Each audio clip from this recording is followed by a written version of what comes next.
2015. 70 montrent cette capture d'écran et qui la mettent au premier plan. Je vous montre tout à l'heure les unes de cette vidéo, les captures d'écran, donc qui sont reproduites en une dans les journaux. Voilà. C'est Jordi Mir, en fait, qui est auteur de la vidéo, qui l'a publiée à 13h15 en fait sur Facebook et qui après auprès de l'Associated Press s'excuse de l'avoir publiée parce qu'elle est devenue virale et quand même une des images, je pense, les plus choquantes de l'événement et des traces de l'événement. Et la source intéressante attribuée à cette capture d'écran sur les unes, c'est l'AFP, Reuters et l'AP, et on ne mentionne pas du tout l'amateur qui a pris en nom. Parfois on marque capture d'écran et parfois on dit c'est des images amateurs, mais en fait ce sont les agences de presse qui se réapproprient la vidéo amateur ici.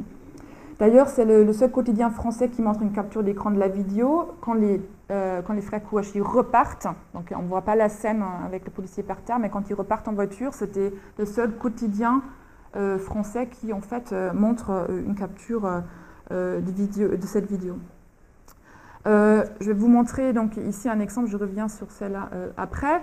Ça c'est un quotidien écrit en bengali, donc c'est une amie qui m'a aidé à traduire parce que voilà, qui touche quand même 5 millions de lecteurs, c'est le Ananda Bazar, et elle m'a traduit donc, ici c'est écrit « Paris, on sent des balles en réponse à la satire », donc très clairement en prise de positionnement, voilà, et c'est une réponse à la satire, donc sans commenter en plus, c'est pas un éditorial, et puis après qui reproduit, comme vous voyez ici en bas, une capture d'écran. Hormis les caractères bien sûr spectaculaires et leur publication déontologiquement discutable, ces captures d'écran sont souvent plus flottées sur les unes en fait que dans la vidéo initiale. Il est intéressant de s'attarder sur le quotidien conservateur colombien El Tiempo, donc, qui compte un peu plus d'1 million de lecteurs en 2012, qui met en une le 8 janvier des extraits aussi des captures d'écran, entièrement publié en noir et blanc pour montrer la solidarité avec Charlie Hebdo. Ils écrivent en fait sur ce que c'est pas visible ici, donc vous allez rire de mon accent. Donc ils écrivent « On protesta por el ataque terrorista, esta primera plana se publica en blanco y negro ». Donc la une se veut ici solidaire à travers le noir et blanc. Et cependant, le titre montre 3 captures d'écran de la vidéo en essayant de recréer des images en mouvement, ce qui est logiquement impossible pour une. Donc le policier par terre, levant les mains, se tourne ensuite vers le sol et le départ des frères Kouachi après avoir tiré sur lui. Sur la droite de ces captures suit l'annonce d'une chronique qui décrit la mentalité délirante des acteurs du crime. Donc ce choix éditorial peut donc s'exprimer par ce biais, à savoir de mettre en exergue la brutalité des auteurs et leur renvoi vers leur dénonciation sur la page 12 du journal.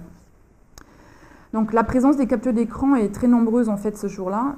Cependant, elles ne font sens qu'en connaissance de leur contexte, ici, parce qu'une telle scène a été déjà vue et revue à la télévision et au cinéma, mais elle devient frappante et choquante parce qu'on sait dans quel contexte elle s'insère.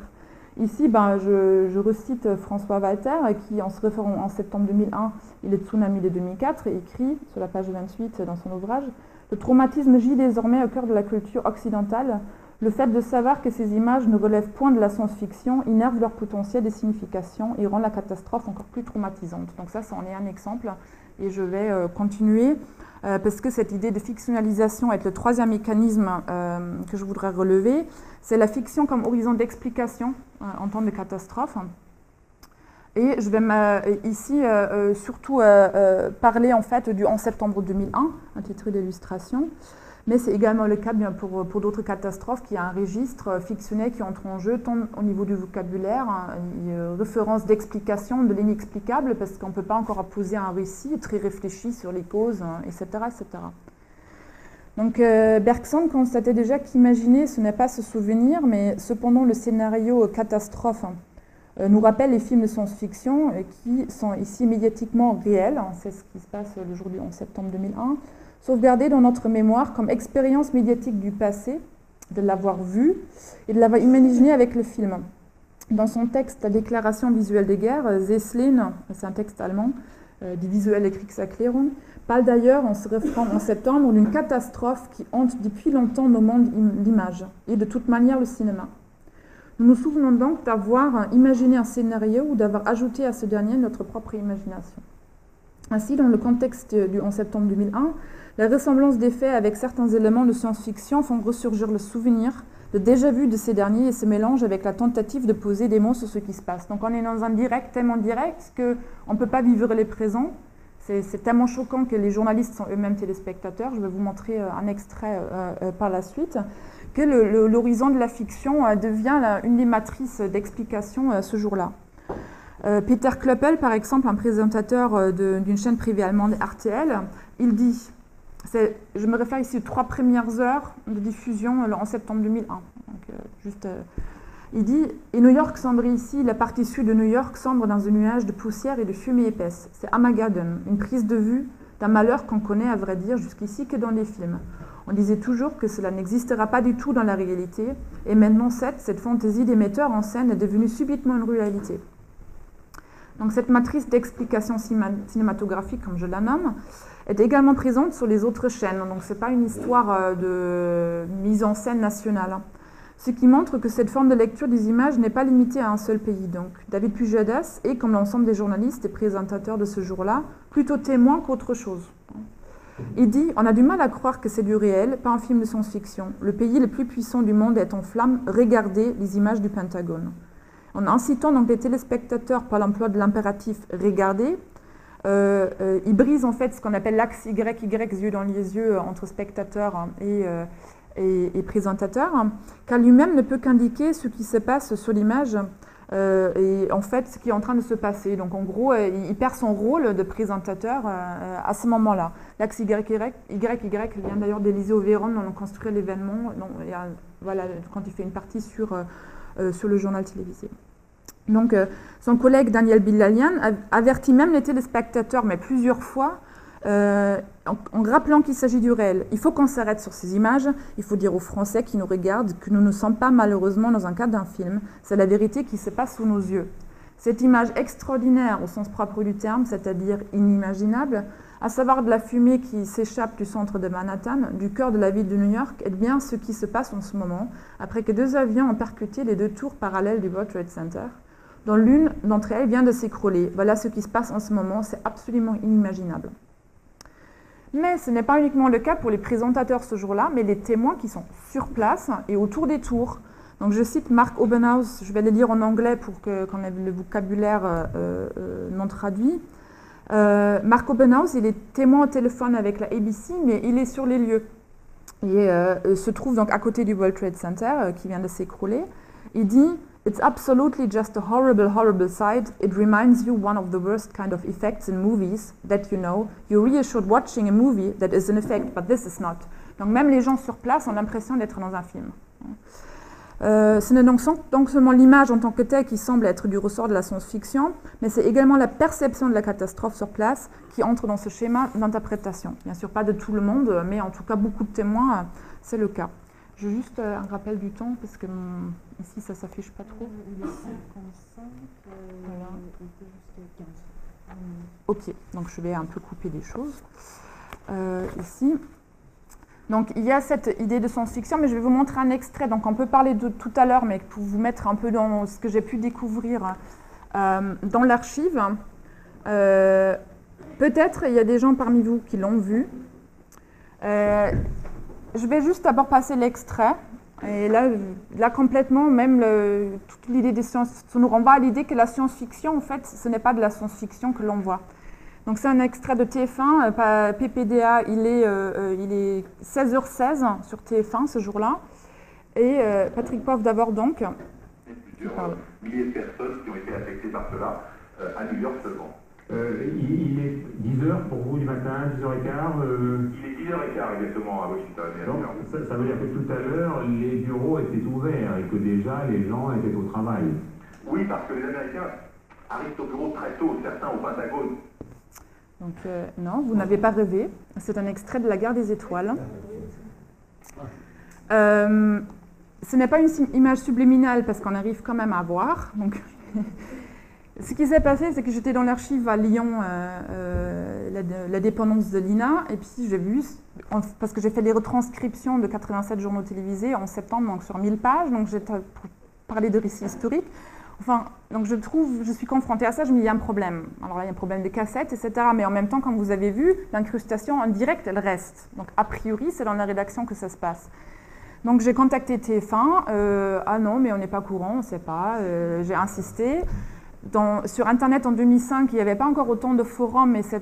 Donc, j'avais trouvé aucune trace d'internautes qui sont très vite dans les théories de conspiration aujourd'hui. Donc, il n'y avait rien. Donc, j'étais restée un peu seule avec cela. Donc, il y a un chapitre sur ça dans l'ouvrage. Et puis, un peu plus tard, en 2007, j'ai trouvé un forum. Et puis, la vidéo commençait à circuler sur le web un peu plus tard. Sauf qu'elle était retravaillée. Donc, l'incrustation, elle switch en fait en bas. Donc, c'est-à-dire, l'internaute a dû retravailler en fait les images. Et puis, il y a aussi des internautes qui ont contacté TF1. Moi, ce que j'avais fait aussi, c'est regarder si ce jour-là, la guerre des étoiles était dans la programmation. Donc, je suis retournée dans les conducteurs, dans l'archive, pour voir si la guerre des étoiles était programmée ce jour-là. Ça ne l'était pas du tout sur aucune chaîne française, mais pour 3 jours plus tard sur Canal+. Donc, je suis allée voir un peu des conducteurs des jours d'avant et d'après.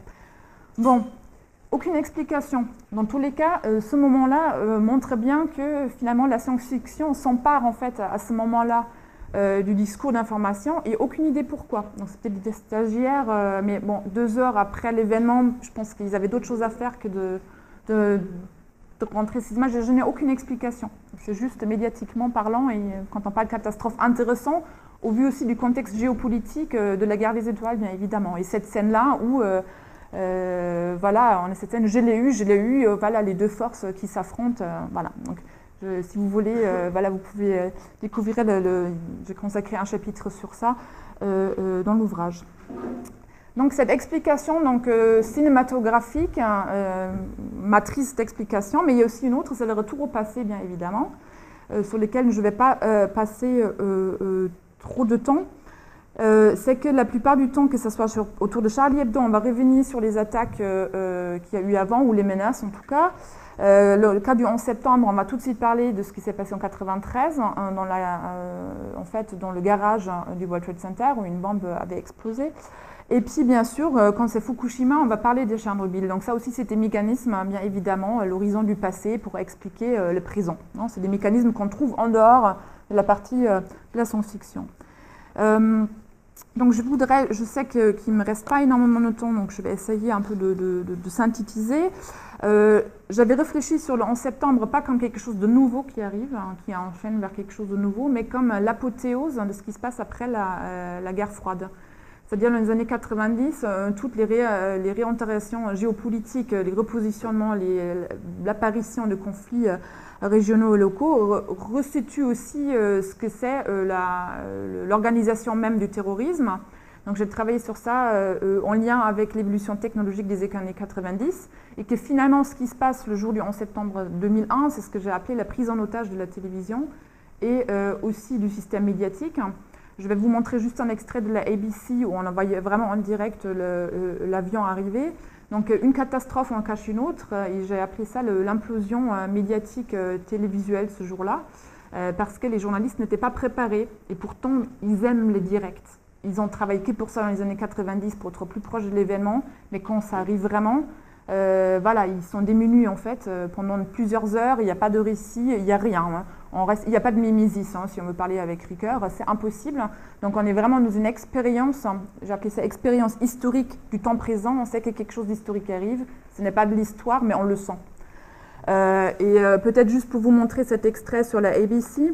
Non, mais je ne veux pas la conversion, je vais l'ouvrir avec VLC.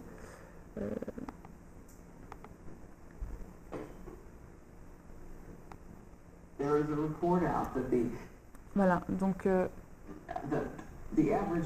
on est en fait dans la morning show sur ABC et après l'interruption des programmes, je vais avancer ici. L'impact c'était vers 9h02, 9h03. Voilà. Donc ils apprennent en fait que quelque chose vient d'arriver et là on est vraiment dans les premières minutes de ce que j'appelle cette expérience historique du temps présent. Ils comprennent rien. Donc là, ils décident de mettre l'incrustation au journal télévisé pour authentifier les discours qu'ils vont donner, mais bon, c'est pas des grand chose.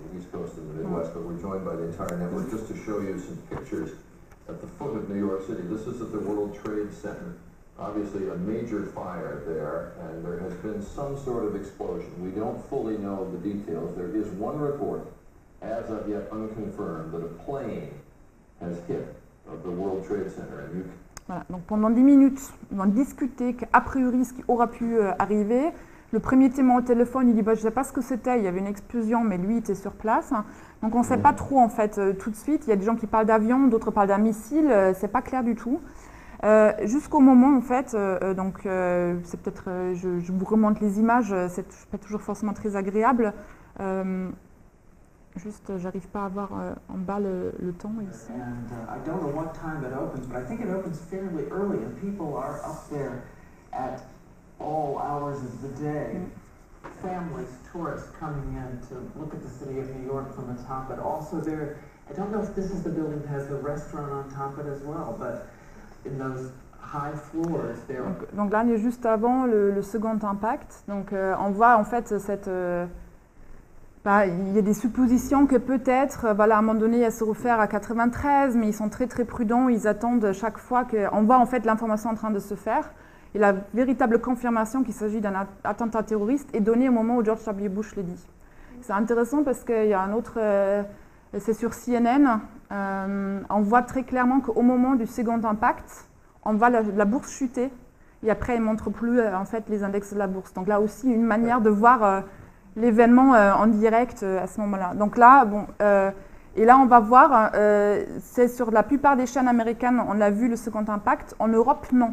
Ni en France, ni en Allemagne. À part ceux qui étaient sur CNN ou sur une chaîne, c'était pas en direct le second crash. Il n'était pas. Comme on vient de voir, en fait ici les réactions des journalistes, je l'ai retranscrit ici, donc bien sûr le oh my god, cette première expression émotionnelle. Et après Dahler qui dit « That looks like a second plane has just hit ». Donc en rétrospective, ça fait bien évidemment bizarre, mais c'était relativement rapide, donc il n'a pas vraiment pu voir. I didn't see a plane go in, that just exploded. Et puis après, donc Diane Sawyer qui demande « We will see that scene again just to make sure we saw what we thought we saw ».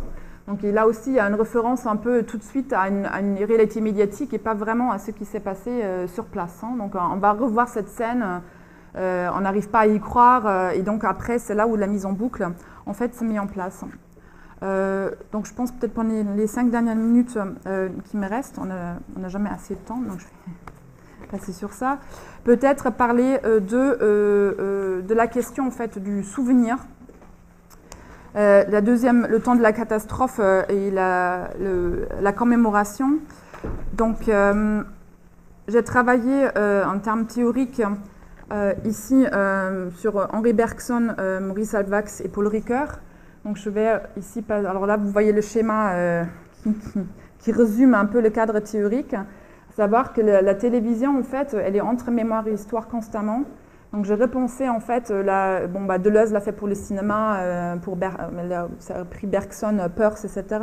J'ai essayé de le repenser, en fait, la notion de matière et mémoire, le cône en fait de Bergson, où il parle d'image, habitude, image, souvenir, que je récupère cette idée de mémoire, habitude et mémoire vraie.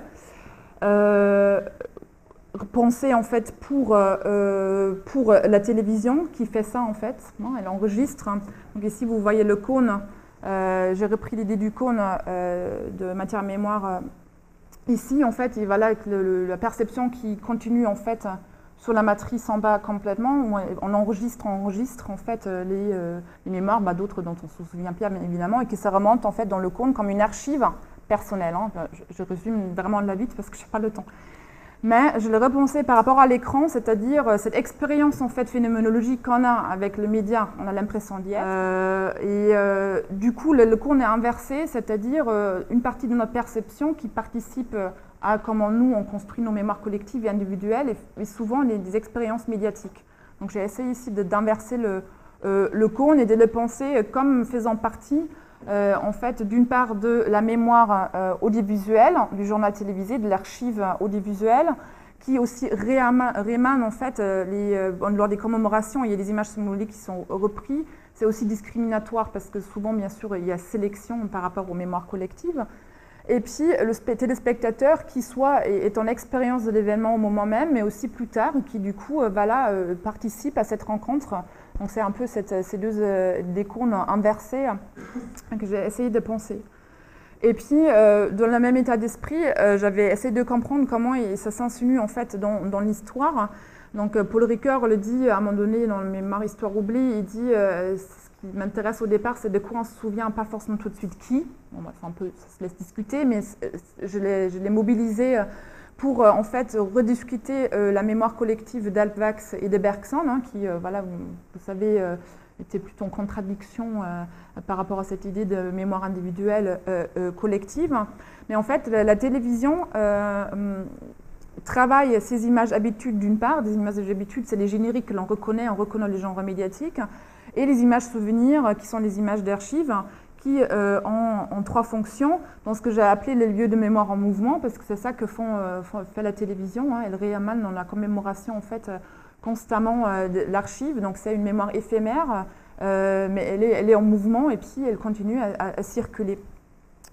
On peut en discuter tout de suite, je vais essayer après de conclure. Donc juste ici, ces images souvenirs à titre d'exemple, qui ont trois fonctions, dans le journal télévisé, mais aussi dans la fiction par la suite.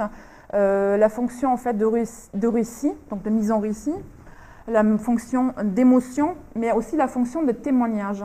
Donc je vous ai mis, j'ai l'extrait, mais j'ai fait les captures de l'écran parce que je m'en doutais qu'il y a du temps qui passe. Vous voyez ici dans la commémoration du en septembre 2001, en 2006, 5 ans plus tard, on va revenir en fait sur une famille qui a perdu en fait leur enfant à Ground Zero ce jour-là.